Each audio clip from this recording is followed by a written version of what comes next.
First of all, I'd like to congratulate and commend Tulane. I thought, obviously, we know that from an emotional standpoint, they were disappointed that they lost at our place. And I think they really used that as motivation. I also thought they were incredibly prepared for our pressure and really forced us to go into a half-court man-to-man defense. And I thought our players wanted to play well today, and they're all disappointed that we didn't shoot the ball particularly well. Their zone poses some problems, but I thought our players did a really nice job of finding the right places to put the basketball, but we didn't shoot a high enough percentage to put a lot of pressure on Tulane.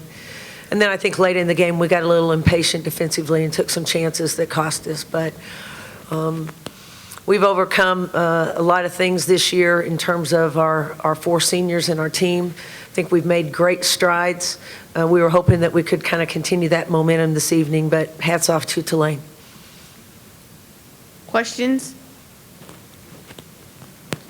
Coach, there was a point there with about 6 minutes left, down 7, that you called the timeout, and afterwards the team just came out firing. What do you think worked in that instance there?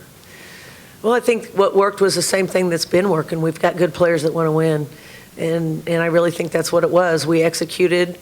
We got our hand on a couple loose balls and got in transition, and that's what we've been doing all year long. We're not uncomfortable playing from behind. I didn't think we got anxious or out of sorts. I just feel like Tulane's a very good basketball team, and while there have been some times throughout the course of the year where we have maybe won a close game or won an overtime game because the other team made some mistakes, that was something that we've stayed away from, is making mistakes down the stretch. But Tulane is not one of those teams that's going to beat themselves. And tonight we were the one that made a couple defensive mistakes and they capitalized.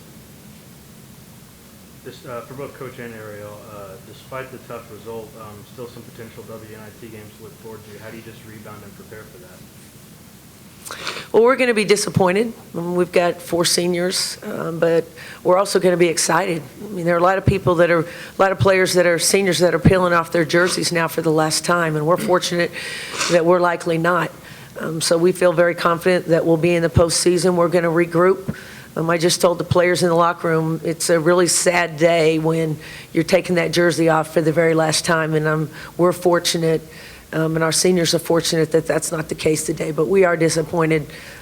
We felt like we had an opportunity to win a game in this tournament.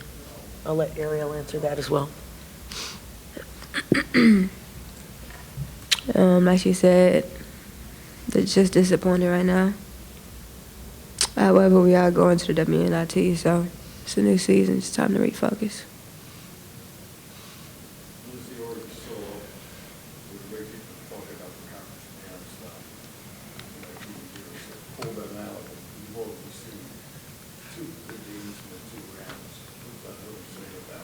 Where the parity is, in the conference, which is